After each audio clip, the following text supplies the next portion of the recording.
Oke, ditahan dulu Ibu Elsa. Sekarang saya ke Mas Saiful. Mas, kalau tanggapan dari keluarga dari sepanjang sidang ini, saksi fakta bahkan juga saksi ahli, ada tidak sih poin-poin keberatan khususnya mengenai bahwa bukti-bukti ilmiah lemah yang mengatakan bahwa Vina meninggal dunia karena pemerkosaan atau juga pembunuhan, tapi alih-alih diarahkan pada kecelakaan. Seperti apa? Iya, kalau dari kami sendiri sebenarnya sederhana untuk melihat itu. Yang pertama, kami dalam hal mengatakan bahwa Vina benar almarhumah ini dibunuh dan diperkosa ini karena kita mengacu pada fakta persidangan terdahulu.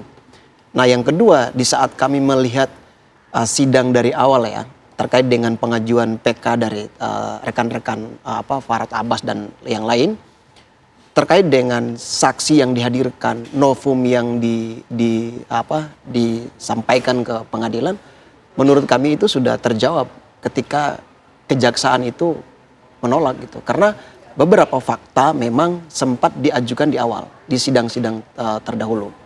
Artinya di sini kita bisa melihat bahwa memang ini belum terlalu kuat gitu. Nah, ketika saksi-saksi ahli yang kemudian dihadirkan di dalam persidangan, narasinya menurut kami itu masih normatif. Semua itu perlu diuji. Nah, kita kembali kepada rekannya almarhumah Vina terkait dengan si Mega dan siapa itu mengatakan bahwa di saat kejadian Vina ini mengalami menstruasi. Kita kunci kata di situ. Menurut kami, untuk menjelaskan bahwa dia menstruasi atau tidaknya, memang kalau benar itu faktanya, apa buktinya kalau dia menstruasi? Karena berdasarkan hasil visum et repertum dan otopsi itu menjelaskan bahwa Vina ketika mengalami kecelakaan dan kemudian ada dugaan pembunuhan dan pemerkosaan, itu hasil otopsi menjelaskan bahwa ada darah segar di situ, ada luka di situ. Nah, kita mau ingin berpegang ke yang mana? Baik. Apakah berdasarkan keterangannya yang kemarin dihadirkan di saksi di sidang PK, atau kita berdasarkan pada otopsi? Baik. Nah, karena menurut kami bahwa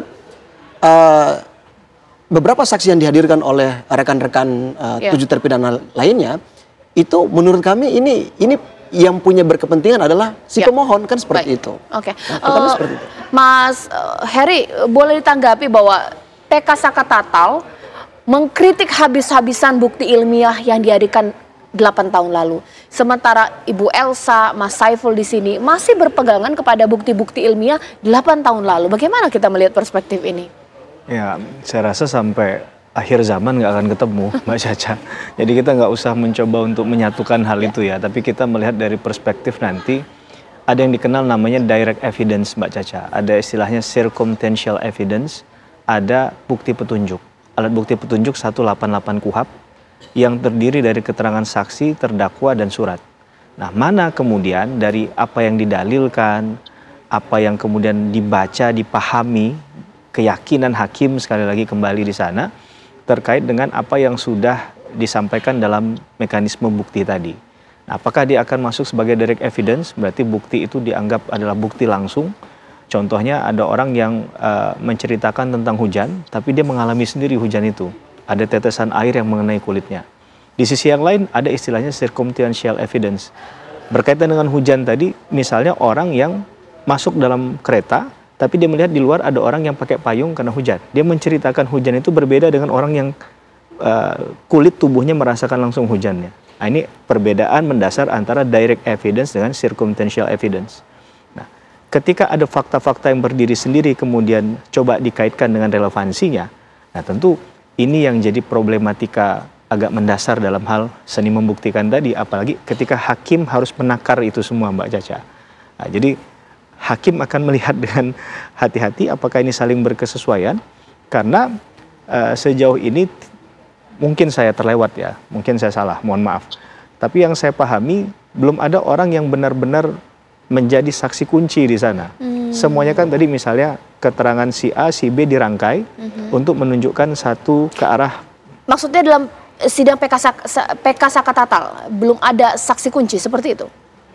Pendapat saya ya, pendapat saya bahwa tidak ada orang yang melihat dan mendengar mengalami langsung perbuatan itu. Contohnya kemarin ada Kang Deddy Mulyadi, ya kan, itu dikategorikan sebagai saksi.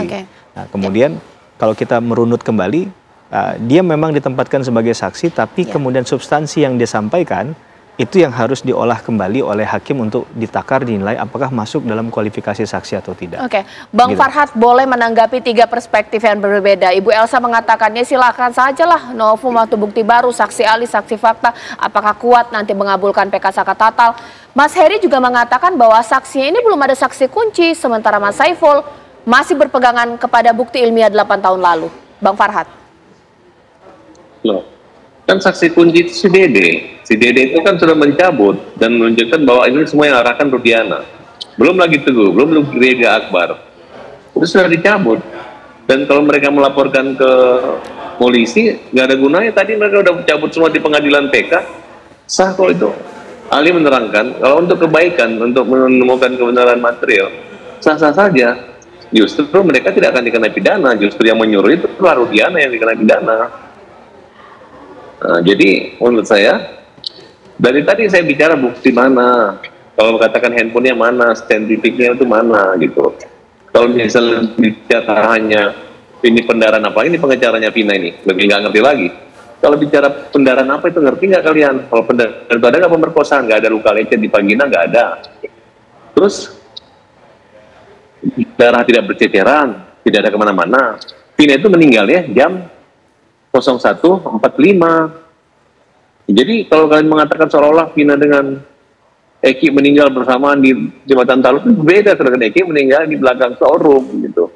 Nah terus apa maksud daripada ada 3 TKP itu? Ya karena Rudiana waktu itu melakukan penyelidikan tanpa penyelidikan agar dia punya kayaknya Polres Bogor Cirebon kota itu memiliki kewenangan yurisdiksinya di tempat kota Cirebon, seolah-olah dibawalah ke belakang showroom tersebut gitu. Tapi kalau kita melihat fotonya bahwa tumpahan darah itu jatuhnya adalah di flyover itu, bukan di belakang showroom. Tidak ada bukti darah, bukti batu, penghensi itu tidak ada, dan waktunya itu cuma 12 menit. Bisa kan dalam 12 menit itu memperkosa? Kemudian kalau kesaksian 12 orang memperkosa secara bergiliran dalam waktu 12 menit. Nah, kemudian kesaksian daripada Suroto mengatakan bahwa ada celana dalamnya turun 30 cm. Emang ada orang memperkosa terus celana dalamnya cuma 30 cm digilir 11 orang. Kemudian ada pembalut, darahnya nggak berceceran kok. Yang luka itu semua sebelah kanan, ada luka baut. Bautnya ya memang kalau dari keterangan ahli forensik yang kita miliki kemarin, yang kita ajukan ke pengadilan, itu jelas mengatakan luka yang tidak ada lebam itu karena ada benturan yang sangat keras, kemudian adanya gesekan seretan. Dia sesuai dengan olah TKP pertama, penyidikan pertama itu lalu lintas.